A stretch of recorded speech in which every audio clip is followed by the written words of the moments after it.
Bom dia, sexto ano, sejam bem-vindos a mais essa aula de História.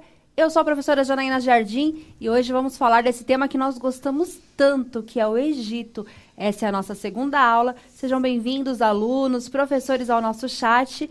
E hoje eu vou falar para vocês uma coisa muito legal. Fiquem comigo até o final da aula, que eu vou contar para vocês a história do Livro dos Mortos. E aqui comigo, hoje nós teremos mão na massa, porque quando ela está na aula, nós temos mão na massa. Bom dia, professora Fernanda. Bom dia, professora Janaína. Bom dia, turma. Estava com saudade de vir aqui. Se prepara que vai ter um mão na massa muito legal. E ó, depois quero receber as coisas, hein? Vamos lá. Que legal. E olha só, pessoal, na semana passada recebi várias atividades.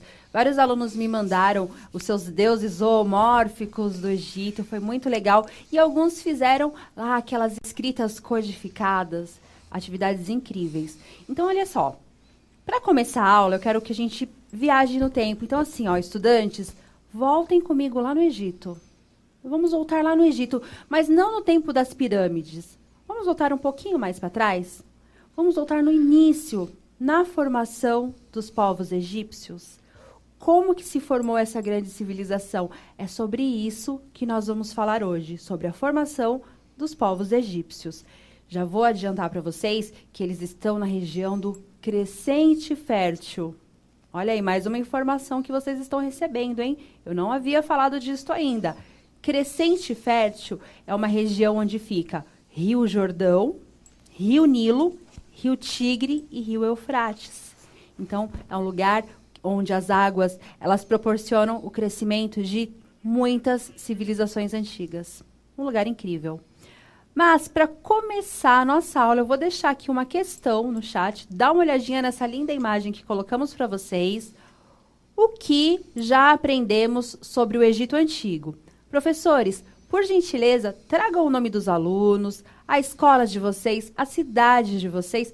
Tragam o nome dos alunos e o que eles de fato aprenderam, assim, o que eles lembram da última aula, o que eles se lembram das aulas que vocês fizeram com eles pelo Zoom ou aqueles que foram presencialmente. Tragam as informações dos alunos para que a gente consiga aqui construir uma aula de acordo com o que eles já conhecem. Está bem? Então, vou deixar um minutinho para vocês.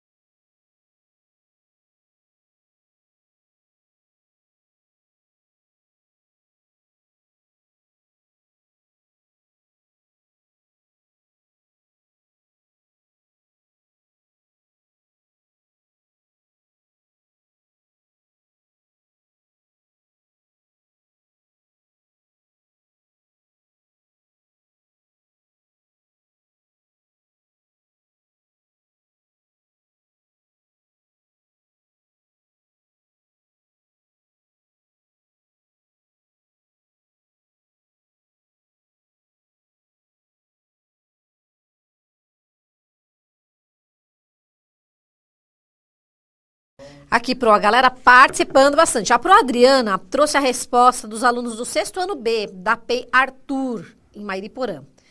Eles disseram que é o lar das civilizações antigas. Vamos ver quem mais aqui, ó. Gabriela, da Pro Josiane. As pirâmides, os povos antigos e muito mais. Pro Sérgio, o Ícaro Vitor. Faraó, Múmia, Deserto, da Escola Orlandi, de Leste 4, cidade de São Paulo. Aí, turma, um abração. Quer mais resposta? Porque tem. Tem? Então, vamos fazer assim. Eu vou colocar na tela. Isso, eu vou deixar na tela os quadradinhos.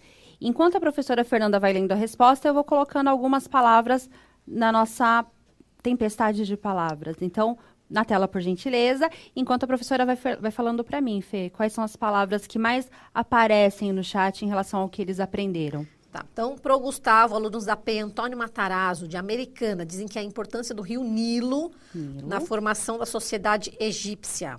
Certo. PEI Geraldo Pessirari, alunos Lucas, Raí, Cauã. Resposta, múmia. Tinha múmia? Adoro. Tinha múmia? Tinha múmia. Então, deixa eu colocar aqui múmias. Que mais? Escola Estadual João Rodrigues Bueno, do Pro Odilon, Sorocaba. Nilo e a Sociedade do Egito. Sociedades do Egito, Mas tem uma aqui múmias. legal, ó. P. Arthur Wengril. Desculpa se eu estou falando o nome errado. Da Progena. Coroas dos Faraós e as 7 Maravilhas do Mundo. Que bacana. Eu vi aqui alguém falando nômades e sedentários também. Vou procurar. Que foi o Pietro Gomes. Então, ele disse nômades e sedentários. Neste caso aqui, eles já são sedentários, né? Lembra, Pro, que eles estavam caminhando no deserto? Lembro, mas eu não ia querer ficar aí, não. Não, Pro? Não, Por que não? porque eu gosto de andar. Você gosta de andar? Eu já ia mais pra frente. Fernando, você gosta de andar, né? Mentira, né? É mentira, Eu queria é ver- mentira. Eu queria ver se você chegasse no Nilo, encontrasse o Rio Nilo lá, um monte de plantas e animais, se você ia querer continuar andando no deserto. É verdade, não ia não. Aí eu esqueci que eu ia escrever. Mentira. Nômades e sedentários. Sedentários. Falta mais uma palavrinha. Sedentários. A Proeliene falou esfinge. Esfinge. Alguém falou faraó, né? Faraó falou, já falou. Então eu vou colocar faraó aqui. Faraó falou bastante. Até a Projudilson também falou agora Faraó, Rio Nilo e pirâmides. Ótimas respostas, faraó. Então, nós temos aí no quadro as 4 palavras que representam algo que os alunos aprenderam acerca do Egito. Então, eles falaram muito acerca do Rio Nilo. Afinal de contas, eles já sabem que o Egito é uma civilização hidráulica. Mas o que é uma civilização hidráulica? É uma civilização que cresceu ao redor de um rio. Esses rios, eles geralmente abrigam as grandes civilizações do começo dos tempos. Mumificação, né? Por que os egípcios mumificavam os seus mortos? Porque eles eram politeístas. Ó, mais uma palavra aí. Politeístas. Segura essa palavra que eu já explico o que significa. Então, eles acreditavam em várias divindades. E para eles, após a morte, era possível renascer. E aí o deus Osíris, ele vinha e levava esses mortos, né, para uma nova vida. E a mumificação, ela servia para quê? Para conservar esses corpos. Afinal de contas, em uma nova vida, é bom que você esteja com o seu corpo bem conservado. Então, era uma forma de conservar os corpos, para que esses corpos pudessem ir para uma nova vida, né? Uma vida após a morte. E uma informação bem legal sobre a mumificação, pessoal, é o seguinte: como eles tinham muito essa prática de mumificação, eles abriam o corpo depois, né, de falecido, eles abriam o corpo, retiravam os órgãos e ali eles colocavam uma série de materiais para deixar aquele corpo conservado. Isso fez com que os egípcios dominassem a medicina. Então, as técnicas de medicina, o conhecimento da medicina do corpo humano, ele foi muito avançado no Egito, porque lá eles mumificavam. Então, eles conheciam todo o interior do corpo humano. Para vocês terem ideia, eles retiravam o cérebro da pessoa, depois de morta, né, gente? Depois de morta. Eles retiravam o cérebro, então eles já sabiam que tínhamos um cérebro. Eles conheciam os órgãos humanos. Como? Porque eles faziam a mumificação. Então, ela tem essa importância religiosa, né, para os egípcios antigos, mas para a medicina e pensando na ciência, o avanço da medicina em relação à mumificação foi incrível. Falamos também aqui, colocamos a palavra comentários na tela. Então, vamos aqui voltar comigo, olha só.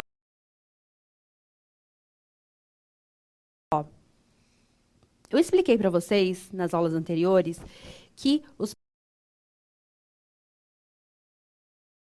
sedentarizam, se tornam sedentários. Como? Eles encontram ali um lugar com um rio, e esse rio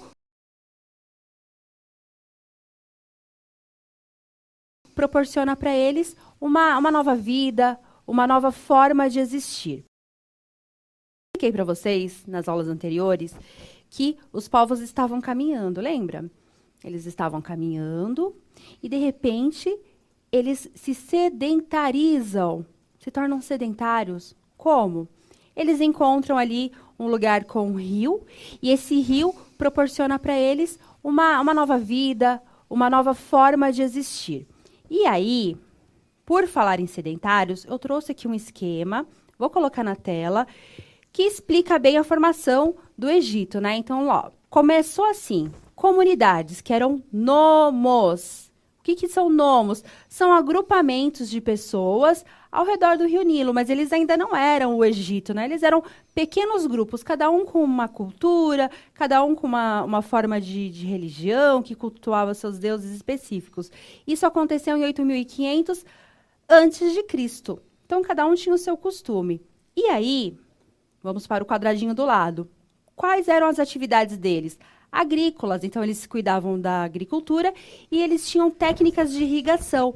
Ora, eles estavam perto do rio, então era mais fácil você retirar, por exemplo, a água do rio e levar para lugares mais distantes. Não vamos esquecer que eles estavam no deserto, ali próximo do deserto. Do outro lado, construção de diques. Em 4.000 a.C., essas pequenas comunidades começaram a construir diques. Gente, eles começaram a acumular água. Olha como isso vai mudar toda a nossa história, porque agora o homem ele controla, de certa forma, a natureza. Porque quando tem seca, eles têm água no reservatório. Mais abaixo, nós temos agora algumas consequências. Então, esse tipo de sociedade ele gera uma série de consequências e mudanças também na estrutura. Nós temos divisão do trabalho, governos locais e hierarquia social. Divisão do trabalho é assim, gente. Algumas pessoas iam ser construtores, outros iam cuidar da agricultura. Mas tinha aqueles que faziam a administração. Tinha aqueles que mandavam um pouco mais, que organizavam. E aí tinha um cara mais poderoso deste período, que era o nomarca. Ainda não era faraó, ele era o nomarca. Então, nós estamos agora no momento da história onde nós temos uma hierarquia, temos pequenos governos locais ali ao redor do Rio Nilo. E aí o que acontece? Esses governos locais, eles vão se unificar. Então, os nomos se unificam. E aí nós temos, lá embaixo, pessoal, Alto Egito, Baixo Egito. Então, nós temos uma divisão de Alto Egito e Baixo Egito, isso em 3.500 a.C. Esse mapa mental ele está fazendo um bom resumo assim, de toda a história da formação do Egito. E aí, como eu falei de Alto Egito e Baixo Egito, eu vou colocar na tela de novo para vocês. Olha só, falamos de sociedade hierarquizada, vamos falar sobre a escrita egípcia, inclusive a professora Fernanda vai fazer aqui um hieróglifo conosco. Criação do papiro, isso tudo acontece também no Egito. Religiosidade, já explico um pouquinho mais para vocês sobre a religiosidade. Politeísmo. Gente, o que é politeísmo? Ó, poli são vários. Poli, vários. Teísmo, deuses. Então, no Egito Antigo, eles eram politeístas. Eles acreditavam em vários deuses. Ao contrário de outras civilizações que serão monoteístas, que vão acreditar em apenas um Deus. Está bem? Então, politeístas, diversos deuses. Monoteísta, apenas um Deus. Voltando na tela. Vamos lá. Culto ao Deus Sol. Então, eles observavam a natureza. Lembra no começo do ano, no primeiro bimestre, que eu falei sobre o controle, né? Que o homem ele tinha o tempo da natureza, ele ficava observando a natureza para poder controlar ali a agricultura? Os egípcios eles já controlavam a agricultura através da observação dos astros. Crença na vida após morte, que é a mumificação. A importância da mumificação religiosa para os egípcios, mas científica para a medicina. E aí, nós temos aqui um mapa, onde eu estou mostrando para vocês o Rio Nilo. Eu acho que vocês não estão conseguindo enxergar, mas ele está bem aqui, ó. Eu vou passar uma caneta, ó. Aqui é o Rio Nilo. Está bem? E aí, eu falei para vocês de Alto Egito e Baixo Egito, né? O Alto Egito, ele fica embaixo. Eita, Pro, como assim, né? Alto Egito. Como assim o Alto Egito fica embaixo? Por que ele chama alto se ele fica embaixo? Porque ele está em uma região montanhosa. Então, Alto Egito era a parte de baixo. Alto Egito, que ficava em uma região montanhosa. E o Baixo Egito já ficava aqui mais para cima, que era uma região mais acima. Alto Egito e Baixo Egito. Só que houve um rei, né, um nomarca chamado Nemes, que ele conseguiu unificar o Alto Egito e o Baixo Egito. Aí nós teremos um grande império, né, um único império. E aí, bom, alguma novidade aí no chat, Pro, que eu falei bastante agora? Eles estão com alguma dúvida? Querem falar alguma coisa, alguma contribuição? Por enquanto, bom dia, contribuição temos uma legal aqui, ó. A palavra da nossa, é que os nomes ficam juntos, eu tento separar. Provaldevânio. A palavra politeísmo é de origem grega, Theos, Deus, poli, vários. Achei legal. Legal, muito bom. Até interessante isso, porque a gente começa a perceber que esses povos, eles vão se mesclar, né? Eles vão se encontrar, eles vão se mesclar. Lá na época, né, quando nós estamos falando do Egito, eles ainda não usavam esse nome. Esse nome, politeísmo, foi adotado depois. Mas o que é importante o sextuano saber? Que eles eram politeístas, que eles cultivavam, eles adoravam diversos deuses. Falamos de mumificação, falamos da importância do rio Nilo, falamos da questão religiosa, que eles eram politeístas, e eu trouxe novamente para vocês essa imagem, dá uma olhadinha, olha lá, onde nós temos uma informação bem importante, que são as civilizações hidráulicas. Eu já expliquei para vocês o que né, que são civilizações que se sedentarizam e controlam os rios. Mesopotâmia, Egito, Índia e China. E agora vamos falar um pouquinho assim da arte, né? Como que a hierarquia está representada na arte? Dá uma olhadinha nessa imagem, pessoal. Vocês estão vendo que nós temos aqui uma pessoa que ela é bem maior que as outras, ó. Aqui, ó. Tá vendo? Ele é bem maior que os outros. Mas por que ele é maior? Será que ele é um gigante? Ó. Então, a própria arte, ela já representava a hierarquia social que existia no Egito. Então, aquelas pessoas mais poderosas, ou o faraó, eles eram representados em tamanho maior. Aquelas pessoas que trabalhavam com agricultura, desculpem, que trabalhavam com agricultura, eles eram representados menor, ó. Que as mulheres, pessoal trabalhando na terra, aqui, ó, pessoal trabalhando com os animais, eles eram representados em tamanho menor. Então, a própria arte, ela já representava a hierarquia presente nessa sociedade. Vamos falar um pouquinho sobre a escrita egípcia, dá uma olhadinha na tela. Nós temos aqui o hierático, que é uma simplificação dos hieróglifos, que era utilizado pelos escribas. E os escribas, eles eram uma elite, né? Não é qualquer um que podia ser escriba, não. Era uma elite. Temos aqui o hieróglifo, que já é uma escrita sagrada, que tem, são caracteres logográficos. E a pedra, aqui o demótico, que é derivado do hierático, surge por volta do século VII, espalhou-se rapidamente por todo o Egito. O demótico já é um tipo de escrita um pouco mais popular. E aí, a professora Fernanda, falando aí de hieróglifos, ela trouxe uma atividade bem legal aqui para nós. Legal. E aí, Pro? Vamos lá. Primeiro, eu queria mandar um beijo pro Jocélio. Ele falou, falo beijos para as duas professoras mais lindas, duas deusas. Essa hora da manhã, elogio é sempre bom. Obrigada, professora, mas duvido que eu esteja de deusa essa hora com as minhas olheiras de sono. Vamos lá, turma. Qual que é a atividade que a gente vai fazer? Nós vamos construir um hieróglifo no gesso. Esse aqui, turma, eu fiz na faculdade, na época da faculdade.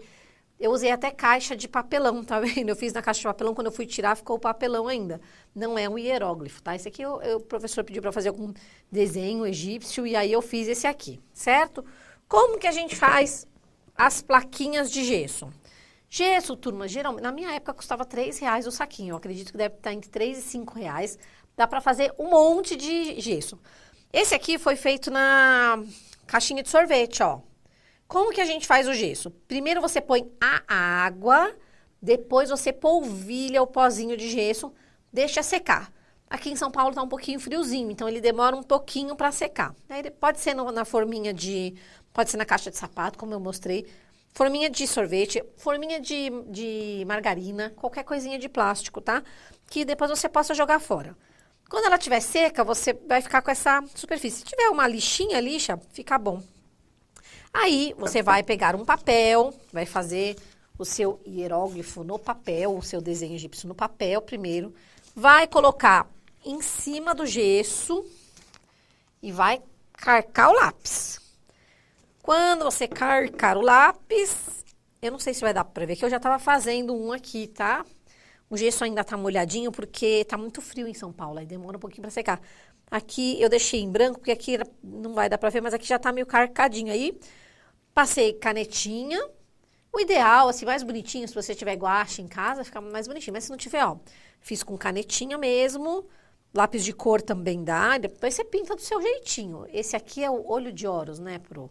Muito legal. A Pro fez o olho de Horus, que representa proteção, né? E esse olho de Horus, olha que lindo, Pro.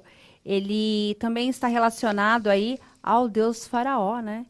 Afinal de contas, o Faraó, ele não era só um líder político, ele era também o próprio Deus na Terra. Ficou muito bonito, Pro. Agora, Pro, se o pessoal tiver dúvida como fazer o gesso, tem bastante link no YouTube mesmo, como fazer, que é bem simples. É água e o pozinho de gesso. Ah, Pro, não tem como comprar gesso. Pode fazer na argila, pode fazer no tijolo. Não tem nada disso, turma. Faz no papel mesmo. E tudo bem, né? A gente vai gostar de receber do mesmo jeito. E aonde que eles mandam, Pro? Pode mandar no meu Instagram, hashtag @Fernanda_Maria Borges ou no @janaínajardim.prof.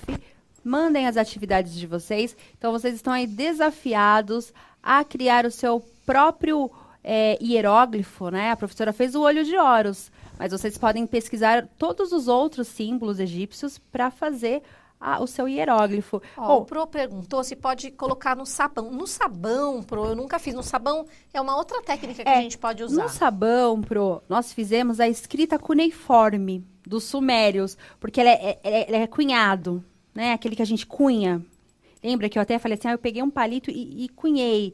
Então, assim, ele é cunhado, dá para fazer no sabonete. Já esse tipo de técnica precisa ser feito em uma superfície mais lisa. Na Agora, argila pode, ele foi perguntando na argila. Na argila, né, sim, Pro? Argila pode. Mas quem não tiver cal, argila, pode fazer também no papel. No papel. Né? Porque eles utilizavam também o papiro, que era também uma técnica utilizada pelos povos egípcios. Mas se o professor quiser também comprar um saquinho de gesso dá para umas 5 placas dessa, viu? Pro, foi muito pouquinho o gesso que eu usei para fazer essas plaquinhas. Dá até mais então, mas um saquinho vem 1 quilo, dá para umas 5 plaquinhas. Legal. Bom, agora prometi que ia contar, né, a história do Livro dos Mortos. O Livro dos Mortos, ele é bem legal, é bem interessante. Era um livro que continha algumas orações e algumas magias para garantir que esse morto, né, ele conseguisse ressuscitar no mundo dos mortos, que ele conseguisse ressuscitar. Então, lá tinha algumas orações, algumas magias. Mas tem um capítulo muito interessante, que é o julgamento de Osíris. Então, como que Osíris fazia o julgamento? Será que você ia passar nesse julgamento, professora Fernanda? Olha só. Osíris, ele colocava em uma balança uma pluma e o coração da pessoa. O seu coração, ele teria que ser mais leve que a pluma, para você poder ir para uma parte melhor, assim, para você poder ir junto com o deus Osíris e não ser devorado, o seu espírito devorado e você esquecido para sempre. Era um teste. Quer dizer que se o coração não fosse, ia devorado, esquecido? Esquecido. Nossa, assim, eu não sei. Eu acho que você passaria, Pro, que você tem um coração muito nobre. Obrigada, Pro. Eu acho que você passaria pelo teste de Osíris. E aí, bom, eu vou ler algumas contribuições bem legais para a gente fechar essa aula. O Pro Reginaldo, ele trouxe uma contribuição aqui da Yasmin. Ela disse que diques são estruturas que servem para conter a água. Parabéns, Yasmin, que legal. Pode-se substituir por argila ou sabão essa atividade de escrita hieróglifos? A Pro já respondeu, né? E olha... Mas o pessoal tá dando várias dicas legais aqui, ó. Bandeja de isopor, usa tinta com pó de café. Legal, hein, Protânia? Legal. Nossa, eu fico doida com essas técnicas novas. A Projane Graci, ela disse, eu conheci o Egito, molhei os pés nas águas do Rio Nilo, as pirâmides de Alexandria, que tem a maior biblioteca do mundo, foi a viagem da minha vida, tudo lá é história. Cairo é a cidade mais barulhenta do mundo. 5 vezes por dia tem as orações. E os homens param tudo o que estão fazendo e ajoelham no chão. É um lugar maravilhoso. Nossa, Pro Jane, me senti lá agora. Muito obrigada pelo seu relato da sua viagem. E agora eu vou deixar para vocês a atividade. Nossa, eu tô hoje trocando tudo. A habilidade e o objetivo. Então, hoje nós utilizamos a habilidade de identificar os processos de formação das culturas e dos povos, relacionando-os com o espaço geográfico ocupado. E foi isso que nós fizemos. Nós olhamos lá o Rio Nilo e estudamos o Egito Antigo. Professores queridos, muito obrigada pela participação de vocês, estudantes. Obrigada, professora Fernanda. Obrigada, eu que adoro estar aqui. Obrigada. Nós adoramos a sua presença aqui na nossa aula. Avaliem a nossa aula, espero que vocês tenham gostado. E tchau, tchau, pessoal!